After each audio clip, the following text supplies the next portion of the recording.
നിൽക്കുമ്പോൾ കുട്ടിയുടെ കരച്ചിൽ കേട്ടതാണോ പറഞ്ഞത്? കുട്ടിയുടെ കരച്ചിൽ കേട്ടു. അപ്പോൾ അമ്മയെ വിളിച്ച് പറയാം, അമ്മ കൊച്ചു കരയുന്നുണ്ട് എന്ന് പറഞ്ഞു. ഇത്ര തന്നെ. എന്നിട്ട് തിരിച്ചു നിന്ന് അവിടെ നോക്കിയപ്പോൾ കൊച്ചിനെ കാണാനില്ല എന്നാണ് പുറത്ത് പറഞ്ഞിട്ടുള്ളത്. അമ്മ ടോയ്ലറ്റിൽ പോയപ്പോൾ ആ കുട്ടിയെ എടുത്ത് അച്ഛൻ്റെ അടുത്ത് കൊണ്ട് കിടത്തിയെന്നാണ് ഈ മരിച്ച കുട്ടിയുടെ അമ്മമ്മ എന്നോട് പറഞ്ഞത്. തുണി എന്തോ വാരിയിട്ട് മണ്ണെണ്ണ വിത്തി തീയിട്ടിരിക്കുന്നു. ഇന്ന് അത് താരിട്ടതെന്ന് പറഞ്ഞാൽ ആരാണെന്നുള്ള അറിയില്ല. ഇന്നലെ ഇവിടെ എന്തോ ചെറിയ അനിഷ്ട സംഭവം നടന്നതായിട്ട്, വീട്ടിനുള്ളിൽ നടന്നതായിട്ട് പിന്നെ നാട്ടുകാരും ഇവിടുത്തെ പൊതുപ്രവർത്തകരും പറയുന്നുണ്ട്.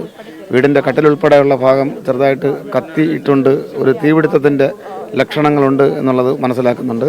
ബാത്റൂമിലേക്ക് പോകുമ്പോഴേക്ക് കുട്ടി കരയുന്ന ശബ്ദം കേട്ടു. ബാത്റൂമിലിരുന്ന് ആ കുട്ടിയുടെ മുത്തശ്ശിയോട് വിളിച്ചു പറഞ്ഞു, അമ്മ കുട്ടി കരയുന്നു എന്ന് പറഞ്ഞു. പിന്നെ കുട്ടിയെ കരച്ചിൽ കേട്ടില്ല. അപ്പോൾ തുടക്കത്തിലെ പറയുന്നതിലെ പരസ്പര വൈജാത്യങ്ങളായ മറുപടികളാണ്.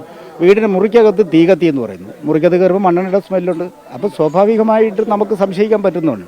പോലീസാണ് DSP അദ്ദേഹമൊക്കെ എത്തി പരിശോധിക്കുമ്പോൾ കിണറിൽ നോക്കണമെന്ന് പറഞ്ഞു. ഫയർഫോഴ്സിനെ വരുത്തി കിണറിൽ നോക്കുമ്പോൾ കുട്ടിയുണ്ട്.